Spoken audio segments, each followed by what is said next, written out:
Hello दोस्तों, कैसे हैं आप। स्वागत है आपका अपने यूट्यूब चैनल पे। आज हम पढ़ने वाले हैं द साइकोलॉजी ऑफ मनी का चैप्टर नंबर 12, जिसका नाम है अप्रत्याशित। इतिहास परिवर्तन का अध्ययन है जिसका प्रयोग विडंबना से भविष्य के मानचित्र के रूप में किया जाता है। आज हम पढ़ने वाले हैं चैप्टर नंबर 12 और देखते हैं इसमें लेखक क्या कहना चाहता है धन संबंधी मामले में। स्टैनफोर्ड प्रोफेसर स्टोक सागन ने एक बार कहा था कि हर वह व्यक्ति जो अर्थव्यवस्था और निवेश मार्केट का अनुसरण करता है उसे यह अपनी दीवार पर टांग देना चाहिए, जो चीजें पहले कभी नहीं हुई वे हमेशा होती रहती हैं। इतिहास मुख्यतः आश्चर्यजनक घटनाओं का अध्ययन है, लेकिन यह निवेशकों और अर्थशास्त्रियों द्वारा अक्सर भविष्य के एक अखंडनीय मार्गदर्शक के रूप में प्रयोग किया जाता है। क्या आप यह विडंबना देख पा रहे हैं? क्या आप यह समस्या देख पा रहे हैं?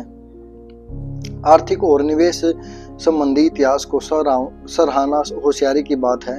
इतिहास हमें हमारी अपेक्षाओं को जांचने में और लोग कहाँ गलती करते हैं यह सीखने में सहायता करता है। साथ ही इतिहास हमें एक प्रारूप प्रदान करता है, यह समझने के लिए क्या सही काम करता है, लेकिन किसी भी तरह से यह भविष्य का मानचित्र नहीं है।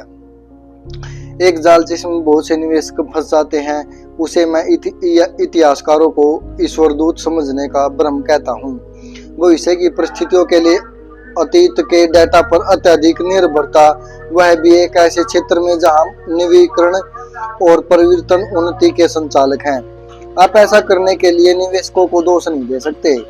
यदि आप निवेशक को एक ठोस विज्ञान की तरह देखते हैं, इतिहास भविष्य के लिए आदर्श पथ प्रदर्शक होना चाहिए। भूवैज्ञानिक करोड़ों वर्ष पुराने ऐतिहासिक डाटा को देखकर पृथ्वी के व्यवहार के प्रतिरूप बना सकते हैं। अंतरिक्ष विज्ञान शास्त्री भी ऐसा कर सकते हैं और डॉक्टर भी, क्योंकि किडनी 2020 में भी वैसे ही काम करती है जैसे 1020 में क्या करती थी। लेकिन निवेश एक ठोस विज्ञान नहीं है, यह एक ऐसे लोगों का विशालकाय समूह है जो चीजों के बारे में सीमित जानकारी से त्रुटिपूर्ण निर्णय लेते हैं, जिसका उनके कल्याण पर बहुत बड़ा प्रभाव पड़ता है। और यह होशियार लोगों को भी व्याकुल, लालची और असुरक्षित बना सकता है। महान भौतिक शास्त्री रिचर्ड फ्रेम ने एक बार कहा था, सोचिए भौतिक विज्ञान कितना कठिन होता है यदि इलेक्ट्रॉन्स की भी भावनाएं होती और निवेशकों की भावनाएं होती हैं वह भी बहुत सी। इसलिए उन्होंने जो अतीत में किया उसके आधार पर यह अनुमान लगाना कठिन है कि वह आगे क्या करेंगे। अर्थशास्त्र की आधारशिला यही है कि चीजें समय के साथ बदलती रहती हैं, क्योंकि अदृश्य शक्ति को अच्छा या बुरा किसी भी अनिश्चित काल तक चलते रहना पसंद नहीं है। एक बार निवेशक बिल वॉर्नर ने वर्णन किया कि मार्केट महाशय कैसे काम करती है। वह एक कैपिटलिज्म एट वर्क, पूंजीवाद काम पर लगा है का टी शर्ट पहने हैं और हाथ में एक हथौड़ा लिए हुए है। कुछ चीजें लंबे समय तक एक जैसी रहती हैं, जिसका मतलब यह है कि हम इतिहासकारों को ईश्वरदूत नहीं मान सकते। संपत्ति के से संबंधी किसी भी चीज का सबसे महत्वपूर्ण संचालक वे कहानियां हैं जो लोग खुद को सुनाते हैं, और वे प्राथमिकताएं जो वे वस्तुएं और सेवाओं को देते हैं। ये चीजें हमेशा एक सी नहीं रहती, वे सांस्कृतिक और पीढ़ी दर पीढ़ी बदलती रहती हैं। वे हमेशा बदलती रहती हैं और बदलती रहेंगी। जब संपत्ति की बात आती है, हम अपने ऊपर जो दिमाग चाल चलते हैं वह उन लोगों की हद से अधिक प्रशंसा करना जो हमसे पहले यह कर चुके हैं। कुछ विशेष घटनाओं का अनुभव करने का मतलब यह बिल्कुल नहीं है कि आप आगे क्या होने वाला उसे जान सकते हैं। असल में शायद ही कभी ऐसा होता है, क्योंकि अनुभव पूर्वानुमान की योग्यता के बजाय अति विश्वास को जन्म देता है। निवेशक माइकल बैटिनिक ने अच्छे से समझाया जब यह तर्क सामने आया कि कुछ निवेशक बढ़ती ब्याज दरों के लिए तैयार हैं, क्योंकि उन्होंने कभी इसका अनुभव नहीं किया। बढ़ती ब्याज दरों का पिछला बड़ा अंतराल लगभग 40 वर्ष पहले हुआ था। माइक बैटिनिक ने कहा, इससे कोई फर्क नहीं पड़ता, क्योंकि अतीत में जो हुआ उसका अनुभव या फिर अध्ययन भविष्य में ब्याज दर बढ़ने पर जो होगा उसका पथ प्रदर्शक नहीं हो सकता। तो क्या वर्तमान की बढ़ती दर पिछली बार की तरह दिखेगी या फिर उससे पहली बार ही कती रहे? क्या विभिन्न संपत्ति वर्ग मिलता जुलता व्यवहार करेंगे, बिल्कुल एक जैसा, या फिर ठीक इसके विपरीत? एक तरफ वे लोग हों जो 1978, 2000 और 2008 की घटनाओं के बावजूद भी इस दौरान निवेश करते आए हैं, उन्होंने काफी विभिन्न मार्केट का अनुभव किया है। दूसरी तरफ यह है कि संभव है कि यह अनुभव अति विश्वास को जन्म दे सकता है, यह मानने से चूकना कि आप गलत हैं या पिछले नतीजों पर अटके रहना। जब आप निवेश इतिहास और भविष्य में होने वाले घटनाओं के लिए हद से ज्यादा निर्भर करने लगते हैं तो दो खतरनाक चीजें हो सकती हैं। पहली, आप संभवतः उन बाह्यवर्ती घटनाओं पर ध्यान देने से चूक जाएंगे जो कांटे को सबसे अधिक घुमाती हैं। ऐतिहासिक डाटा में सबसे महत्वपूर्ण घटनाएं बाह्यवर्ती होती हैं, जो रिकॉर्ड तोड़ देने वाली घटनाएं हैं। यही घटनाएं हैं जो अर्थव्यवस्था और स्टॉक मार्केट में कांटे को घुमाती हैं। महामंदी, दूसरा विश्व युद्ध, .com बबल, 11 सितंबर 2000 के दशक में बीच में हुआ आवास संकट, बस मुट्ठी भर बाह्यवर्ती घटनाएं इसलिए बहुत महत्वपूर्ण भूमिका निभाती हैं क्योंकि उनके कारण बहुत सी असंबद्ध घटनाएं भी प्रभावित होती हैं। 19वीं और 20वीं सदी के 15 बिलियन लोगों ने जन्म लिया, लेकिन जरा सोचिए कि वैश्विक अर्थव्यवस्था और पूरा संसार कितना अलग दिखता अगर उसमें से इन 7 ने जन्म न लिया होता। Adolf Hitler, Joseph Stalin, Mao Zedong, Galileo Princip और Thomas Edison, Bill Gates, Martin Luther King. मुझे अंदाजा भी नहीं है कि यह सबसे अर्थपूर्ण सूची है या नहीं, लेकिन आज विश्व के बारे में लगभग सब कुछ सीमा रेखाओं से परे लेकर प्रौद्योगिकी और सामाजिक मानदंडों तक अलग अलग होते हैं। अगर इन 7 को ने अपना चिन्ह न छोड़ा होता तो इसे समझने का दूसरा तरीका यह है कि पिछली सदी में शायद अधिकांश विश्वों में जो कुछ भी आ उसके लिए 0.000000004% लोग जिम्मेवार थे। परियोजना, नवीनीकरण और घटनाओं के लिए भी है उतना ही सच है। पिछली सदी की इन सब के बिना कल्पना कीजिए। द ग्रेट डिप्रेशन, दूसरा विश्व युद्ध, Manhattan project, vaccines, antibiotics, APR returns, 11 सितंबर, सोवियत संघ का पतन। 20वीं सदी में कुल कितनी परियोजनाएं और घटनाएं हुई, बिलियन ट्रिलियन कौन कह सकता है, लेकिन मात्र इन 8 घटनाओं ने विश्व क्रम को अन्य मुकाबलों के कहीं अधिक मात्रा में प्रभावित किया। कुछ घटनाओं को कम आंकने का एक कारण यह है कि चीजें कैसे जमा हो जाती हैं यह नजरअंदाज करना बहुत आसान है। उदाहरण के तौर पर कैसे 9/11 ने फेडरल रिजर्व को ब्याज दर कम करने के लिए प्रेरित किया, जिसने हाउसिंग बबल को संचालित करने में सहायता की, जिसके कारण आर्थिक संकट आया, जो एक खराब रोजगार मार्केट का कारण बना, जिसने लाखों लोगों को कॉलेज शिक्षा प्राप्त करने के लिए प्रेरित किया, जो 1.6 ट्रिलियन डॉलर के स्टूडेंट लोन और 10.8% व्यक्तिक्रम दर का ब्याज बना। 19 अपहरणकर्ताओं को भी वर्तमान में स्टूडेंट लोन के बोझ से जोड़ना स्वाभाविक नहीं है, लेकिन जब विश्व के कुछ एक बाह्यवर्ती कुछ घटनाओं से संचालित होता तो यही होता है। किसी भी क्षण में वैश्विक अर्थव्यवस्था में जो अधिकांश रूप से हो रहा है उसे अतीत की कुछ मुट्ठी भर घटनाओं से जोड़ा जा सकता है, जिसका अनुमान लगाना लगभग असंभव था। आर्थिक इतिहास में सबसे अधिक पाए जाने वाला कथानक अप्रत्याशित घटनाओं की भूमिका है। अप्रत्याशित घटनाएं इसलिए नहीं घटती क्योंकि हमारे प्रतिमान गलत है या फिर हमारी बुद्धिमत्ता में कमी है।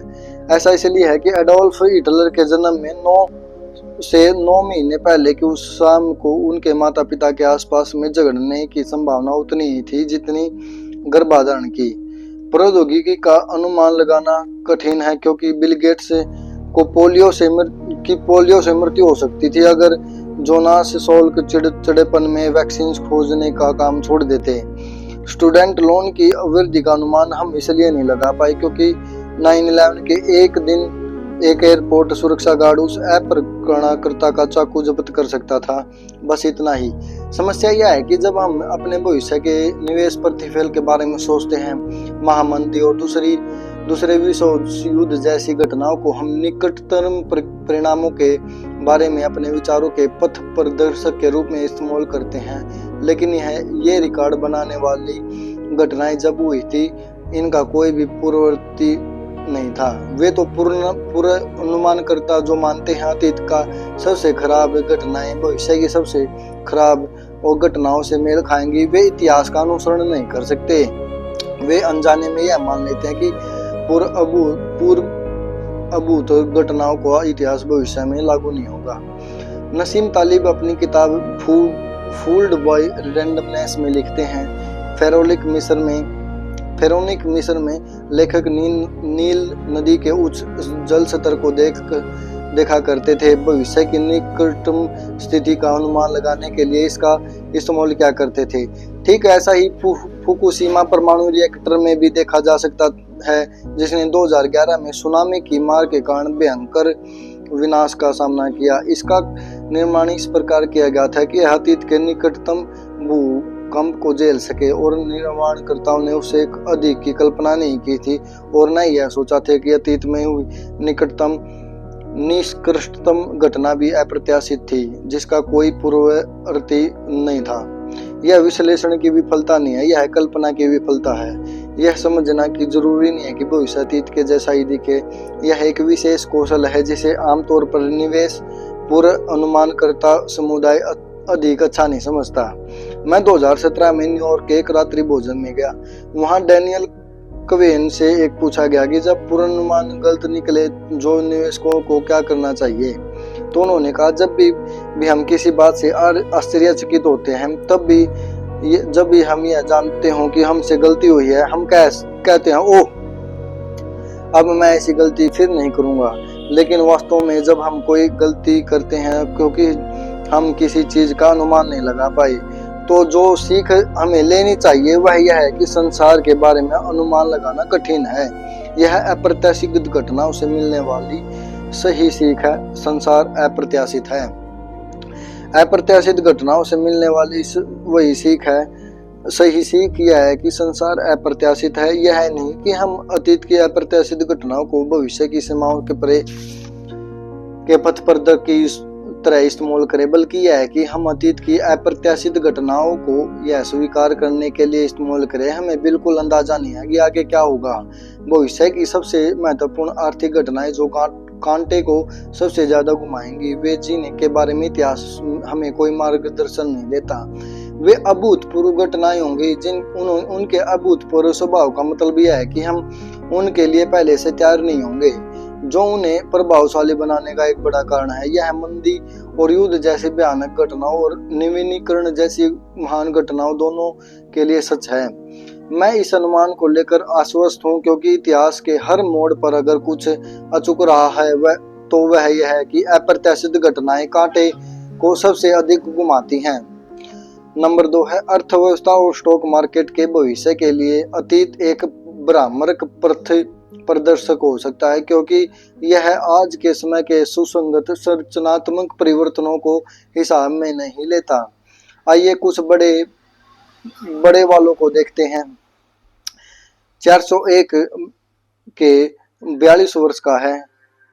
रोथ IRA अधिक युवा है, जिसका निर्माण 1990 के दशक में किया। इसलिए आज के समय में अमेरिकी नागरिक सेवानिवृत्ति के लिए बचत कैसे करते हैं, इस बारे में व्यक्तिगत वित्तीय परामर्श और विश्लेषण की तुलना उससे नहीं की जा सकती जो एक पीढ़ी पहले ही सही लगा करता था।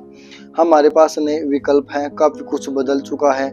या फिर उद्यम पूंजी को ही लीजिए, 25 वर्ष पहले तक इसका नामो निशान भी नहीं था। आज ऐसे एकल उद्यम कैपिटल फंड्स है जो एक पीढ़ी पहले के संपूर्ण उद्योग से बड़े हैं। अपने संस्मरण में नाइक संस्थापक फिल नाइट ने व्यवसाय में अपने शुरुआती दिनों के बारे में लिखा, उद्यम पूंजी जैसा कोई चीज नहीं थी। एक युवा आकांक्षी उद्यमी के पास बहुत कम विकल्प थे और उन सभी विकल्पों पर जोखिम को नापसंद करने वाले ऐसे द्वारपाल तैनात थे जिनकी कल्पना शक्ति शून्य थी। दूसरे शब्दों में बैंकर। इसका मतलब यह है कि स्टार्टअप किस प्रकार वित्त पोषित होते हैं, इस बारे में कुछ दशकों पहले तक का ऐतिहासिक डाटा अब पुराना हो चुका है। निवेश चक्रों और स्टार्टअप विफलता दर के बारे में जो हम जानते हैं उसके पीछे सीखने के लिए इतिहास का एक सुदृढ़ आधार नहीं है, क्योंकि आज के समय में जिस प्रकार कंपनियां वित्त पोषित की जाती हैं वह एक नया ऐतिहासिक प्रतिमान है। या फिर सार्वजनिक मार्केट को लीजिए, S&P 500 ने 1976 तक वित्तीय स्टॉक सम्मिलित नहीं किए थे। अब वित्तीय स्टॉक सूचकांक का 16% है। प्रौद्योगिकी स्टॉक का 50 वर्ष पहले नामो निशान नहीं था। आज वे सूचकांक के 5वें हिस्से से अधिक हैं। समय के साथ लेखांकन समय बदल चुके हैं, लेखांकन नियम बदल चुके हैं। साथ ही प्रकटीकरण, लेखा परीक्षण और मार्केट द्रव्यता की मात्रा काफी कुछ बदल चुका है। यूएस की मंदियों के बीच का 150 वर्षों में नाटकीय रूप से बदलाव हो चुका है। मंदियों के बीच का औसत समय देर 1800 में 2 वर्ष से शुरुआती 20वीं सदी में 5 वर्ष और पिछले 50 वर्षों में 8 वर्ष तक बढ़ा है। मेरे इस किताब को लिखने के समय ऐसा प्रतीत हो रहा है कि हम मंदी की ओर अग्रसर। दिसंबर 2007 की पिछली मंदी से अब तक 12 वर्ष बीत चुके हैं। गृह युद्ध के पहले अब तक मंदियों के बीच में यह सबसे बड़ा अंतराल है। मंदियों के कम होने को लेकर अनेकों अवधारणाएं हैं। उनमें से एक यह है कि फेड व्यवसाय चक्र का प्रबंधन करने में बेहतर है या कम से कम उसे विस्तृत करने में। दूसरी यह है कि सेवा उद्योग की तुलना में बाहरी उद्योग में तेजी और मंदी अत्यात्पादन की अधिक संभावना है, जो पिछले 50 वर्षों से वर्चस्व रखती आ रही है। निराशावादी धारणा यह है कि हालांकि अब मंदियां कम हो चुकी हैं होती हैं, लेकिन जब वे होती हैं तो पहले से कहीं अधिक शक्तिशाली होती हैं। हमारे तर्क के लिए यह अधिक मायने नहीं रखता कि बदलाव किस कारण आया। जो मायने रखता वह यह है कि बदलाव स्पष्ट रूप से आया है। यह समझने के लिए कि ये ऐतिहासिक बदलाव किस प्रकार निवेश निर्णयों को प्रभावित कर सकते हैं, एक ऐसे व्यक्ति के कार्य का ध्यान डालिए जिसे अब तक का सबसे महान निवेशक माना गया है, बेंजामिन ग्रैम। ग्रैम की उत्कृष्ट किताब द इंटेलिजेंट इन्वेस्टर मात्र सिद्धांत नहीं है, इसमें ऐसे व्यवहारिक निर्देश हैं जिन्हें निवेशक अच्छे निवेश निर्णय लेने के लिए इस्तेमाल कर सकते हैं। मैंने ग्रैम की किताब अपनी किशोरावस्था में पढ़ी थी, जिससे मैंने निवेश में पहली बार सीखा था। इस किताब में दिए गए सूत्र मुझे बहुत आकर्षक लगे, क्योंकि वे वास्तव में धनवान बनने के लिए क्रमशः निर्देश थे। बस निर्देशों का अनुसरण करना था। यह बहुत सरल प्रतीत होता था, लेकिन जब आप इन सूत्रों का प्रयोग करना आरंभ करते हैं, एक बात स्पष्ट हो जाती है, इनमें से कुछ वाकई काम करते हैं। ग्रैम ने उन स्टॉक्स को खरीदने का समर्थन किया जो अपनी शुद्ध कार्यशील पूंजी से कम के लिए ट्रेडिंग कर रहे थे, मूलतः बैंक का नगद बिना किसी ऋण के। यह बहुत बढ़िया सुनाई पड़ता, लेकिन आज के समय में कुछ ही स्टॉक हैं जो इतनी सस्ती ट्रेडिंग करते हैं, सिवाय एक पेनी स्टॉक के जिस पर धोखाधड़ी का आरोप लगा हो। ग्राम का एक मापदंड यह कहता है कि रूढ़िवादी निवेशकों को उन स्टॉक से बचना चाहिए जो पुस्तक मूल्य के 1.5 मूल्य से अधिक ट्रेडिंग कर रहे हों। अगर आपने पिछले दशकों में इस नियम का अनुसरण किया होता तो आपके पास सिवाय बीमा और बैंक स्टॉक के अलावा कुछ न होता। यह किसी भी संसार में उचित नहीं है। द इंटेलिजेंट इन्वेस्टर हमेशा की सबसे महत्तम निवेश संबंधी किताबों में से एक है, लेकिन मैं ऐसे भी निवेशकों एक को भी नहीं जानता जिसने ग्रैम की प्रकाशित सूत्रों को कार्यान्वित कर सफलता पाई हो। यह किताब बुद्धिमत्ता से भरपूर है, शायद आज तक प्रकाशित किसी भी अन्य निवेश संबंधी किताब से अधिक है, लेकिन एक कैसे गाइड के रूप में यह किताब शंकास्पद है। आखिर हुआ क्या ग्रैम सिर्फ एक प्रदर्शनकार थे जिनकी बातें अच्छी तो सुनाई पड़ती थी लेकिन जिनकी सलाह काम नहीं करती थी? बिल्कुल भी नहीं। वे अपने आप में एक अत्यधिक सफल निवेशक थे, लेकिन वे व्यवहारिक थे और साथ ही एक सच्चे प्रतिरोधी भी। वे निवेश धारणाओं से इतना लगाव नहीं रखते थे कि वे उन पर तब भी टिके रहे जब अनेकों निवेशक उन सिद्धांतों का अनुकरण कर रहे उन्हें इतना लोकप्रिय बना दे कि उनका सामर्थ्य बेकार हो जाए। जैसन जीविक जिन्होंने ग्रैम की किताब के बाद एक संस्करण की व्याख्या की ने कहा, ग्रैम अपनी धारणाओं पर लगातार प्रयोग और पूर्ण परीक्षण करते रहते थे, यह देखने के लिए कि क्या काम करता है। वह नहीं जो कल काम करता था, बल्कि आज जो काम करता है।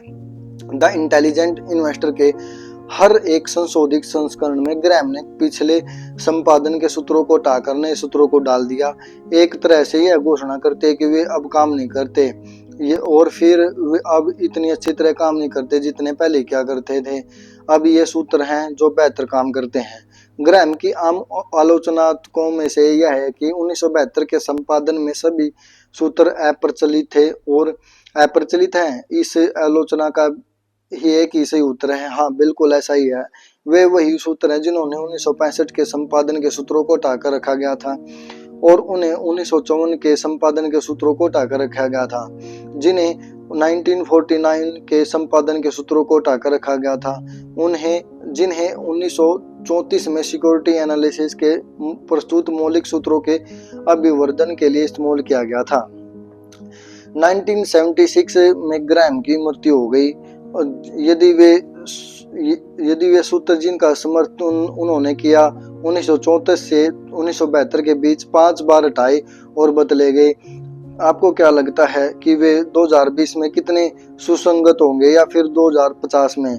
ग्रैम की मृत्यु से कुछ समय पहले उनसे पूछा गया कि अगर वे अलग अलग स्टॉक्स के विस्तृत विश्लेषण व कार्यनीति जिसके लिए वे प्रसिद्ध थे कि तब भी पक्षधर थे, उन्होंने उत्तर दिया आमतौर पर नहीं, बेहतर मूल्य के अवसर तलाशने के लिए मैं सुरक्षा विश्लेषण की विस्तृत तकनीकों का अब पक्षधर नहीं हूँ। ऐसा कहा जा सकता है कि 40 वर्ष पहले यह एक लाभदायक काम था जब हमारी पाठ्य पुस्तक पहली बार प्रकाशित हुई, लेकिन तब से लेकर अब तक परिस्थिति बहुत बदल चुकी है।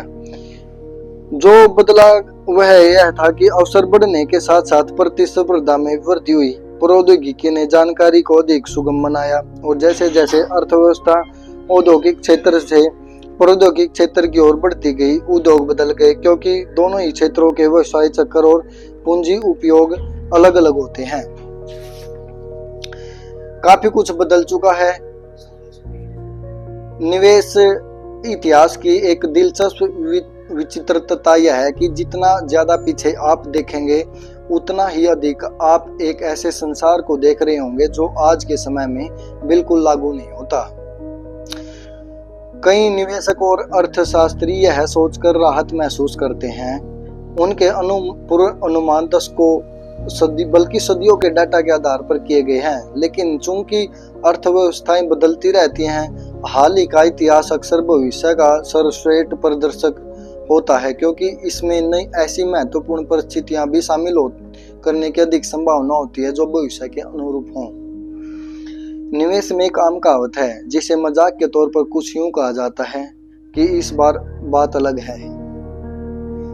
यदि आप किसी ऐसे व्यक्ति को गलत साबित करना चाहते हो कि यह अनुमान लगा रहा है कि भविष्य पूर्णतः अतीत को प्रतिबिंब नहीं करेगा, तो कहिए ओह, तो तुम्हें लगता है कि इस बार बात अलग है, और माइक गिरा दीजिए। निवेशक जॉन टेम्पलेटन के विचार अनुसार निवेश में सबसे खतरनाक 5 शब्द ये है, इस बार बात अलग है। हालांकि टेम्पल्टन ने माना कि कम से कम 20% बात गलत होती है। दुनिया बदलती रहती है, सचमुच बदलती है, और ये बदलाव ही जो समय के साथ महत्वपूर्ण होते चले जाते हैं। माइकल बेटनिक ने इसे इस प्रकार कहा, निवेश में सबसे खतरनाक 13 शब्द ये हैं, निवेश में सबसे खतरनाक 5 शब्द ये हैं, इस बार बात अलग है। इसका मतलब यह नहीं कि हमें संपत्ति के बारे में सोचते हुए इतिहास को अनदेखा कर देना चाहिए, लेकिन यहाँ एक महत्वपूर्ण बारीकी है, जितना अधिक आप पीछे इतिहास में जाकेंगे उतनी अवशेषिक आप सीख सकेंगे। और अविशेषक बातें लोगों को लालच और भय के साथ संबंधित तनाव में वे क्या करते हैं, प्रेरकों के प्रति उनका बर्ताव कैसा होता है, और समय के साथ स्थायी रहती हैं। संपत्ति का इतिहास इस तरह की बातों के लिए उपयोगी है, लेकिन विशेष रुझान, विशेष ट्रेड, विशेष क्षेत्र मार्केट के बारे में, विशेष कारणीय संबंध और लोगों को अपने पैसे के बारे में क्या करना चाहिए हमेशा ही हो रहे विकास के उदाहरण होते हैं। इतिहासकार ईश्वर दूत नहीं होते। फिर प्रश्न उठता है कि हमें भविष्य के बारे में किस प्रकार और योजना बनानी चाहिए। आइए अगले अध्याय में देखते हैं। हमने द साइकोलॉजी ऑफ मनी का हमने चैप्टर नंबर 12 पढ़ा और हमने इसमें लेखक ने बताया कि भाई अप्रत्याशित घटनाएं ज़्यादा रोल अदा करती हैं हमारे डिसीजन लेने में धन संबंधी। और अब आगे 13वें चैप्टर में हम पढ़ेंगे कि कैसी योजना बनाई जाए, और आगे हम इस सीरीज को कंटिन्यू करेंगे। आपने मुझे इतना समय दिया, थैंक यू वेरी मच। अगर आपके पास कुछ सुझाव है तो आप मुझे कमेंट कर सकते हैं, और इसके लिए थैंक यू वेरी मच।